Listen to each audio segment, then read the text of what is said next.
if a man comes to you with erectile dysfunction, it could be completely psychological. How do you 100%. determine where to go?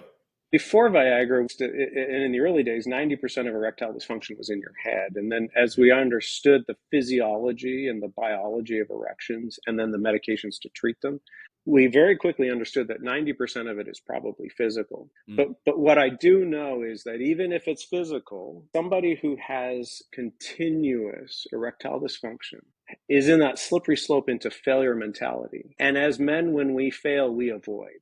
And when we avoid, we get in our head. And when we are, it's not going to work, it's not going to work, or should I take the pill? Should I take 100? Should I take 50? Did I take it too soon? Was the steak that I ate going to prevent absorption? When we are doing all of that analysis, we essentially get an anxiousness or adrenaline. And when that happens, blood vessels squeeze and the erection goes down. And so what may be started as physiologic or physical certainly has a psychological impact. So I think it's always psychological. As urologists, we're kind of lucky though, because male sexual dysfunction often starts with improving the plumbing, improving the mechanics first.